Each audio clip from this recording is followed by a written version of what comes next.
Second, gamification ng goals mo para matrack mo what's happening in that space.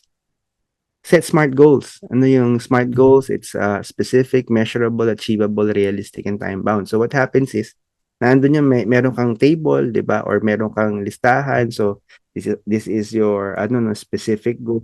For instance, one of your goals for this year is, let's say, if you are tawag dito, working right now is to, let's say, save maybe 60% of your tawag dito, take home pay, and then invest them in very nice investment portfolios. Whether you invest it in your own business or invest it in money market, you can actually do that. And then your aim is to save 60% of your take home pay. So ibig sabihin 40% of your take home pay, yun lang yung iyong tawag dito, means to live by. So okay, so you have that. So it's specific, di ba? You are going to save for investment purposes, and the measure is 60% of your monthly wage, di ba? Take home wage you're going to use for the purposes of investment, and then 40% will be your budgeted take home pay for your needs, di ba? So is it achievable? You have to look into that, especially kung ikaw ay alone and you need to actually tawag dito, pay for your rent, pay for your food. That's going to be different. So you have to look at it as achievable. Pero stretched, is it realistic? Are you going to be able to live at 40% your net take home pay per month? And of course, time bound siya. So either within the first 3 months 60%, the next 4 to 6 months of 2024, you either decrease that or increase that by 5% increments. It will really depend on you, and you will be able to see yung progress mo, natatrack mo. Kasi remember, set smart goals when you set bold goals. It is specific, measurable, achievable, realistic, and time-bound. So, ang mangyayari dyan is you're going to create that plan. Meron kang definitive plan na dapat mong sundin. Diba? You have that from January to December, and these are the things that you want to happen in your life. This is how you're going to measure it if you are actually moving towards the achievement of that particular smart goal. So that is just one example. For instance, kung nag-aaral ka, ano ba yung grades mo doon sa major subjects mo? I remember when I was in college, ang goal ko, especially if the teacher gives us a free pass sa final exam, if you do well in your midterms, your prelims and your midterms, hahataw ako niyan. I would make it a point na I would get exempted for the final exam. Kasi syempre mahirap yung mag-aral, yung stress ng waiting, at the same time syempre yung effort mo and time na gugugulin mo for that purpose. It is always important for you to have that set goal in mind. So syempre gamified siya, it's smart goals. There's a certain tawag dito, time, resource, element that I need to actually invest in, a grade that I need to focus on so that I will get my final exams exempted. Also, syempre, gamification is the grade that you would want to actually focus on. So, my aim was to get good grades, very good grades in terms of my major subjects kasi that's going to be my eventual profession in my life. So I took up AB Psychology in Pamantasan ng Luzon ng Maynila. And kapag in-average off mo yung aking GWA, yung graded weighted average ko, I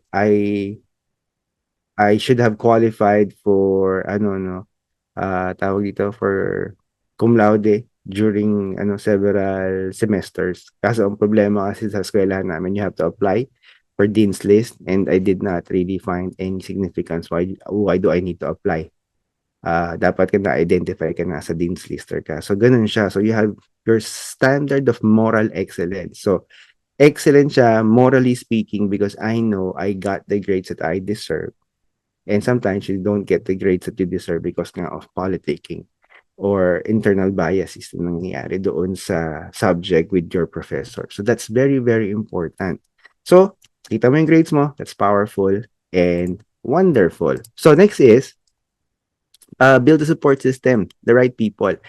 Remember, every public figure na naging successful, they always have a team around them. They surround them with people. Hindi lang natin napapansin, hindi lang natin alam na meron silang team na ano no na prominent doon sa background. So si Mark Zuckerberg, yung Facebook, si Elon Musk, they have a team na tumulong sa kanila to be successful. Si Jeff Bezos, kung titingnan natin, part ng team ni Jeff Bezos yung asawa niya. But eventually, they got divorced. And when they got divorced, yung kanyang asawa, si McKinsey, was actually, I think, the third richest woman in the world when they had that divorce settlement. So, ganun siya. Bill Gates had Steven Ballmer. Nakalimutan ko na yung Google founders. Alam ko si Sergey, tsaka I forgot the other name of that person. But you have a team. So, tignan mo ngayon, yung support system mo, yung mga taong kasama mo ba are the right people so that you may be able to push yourselves. Remember, when I was in college sa PLM, common theme namin, we were all impoverished na mga students. So, our get out of poverty card was education.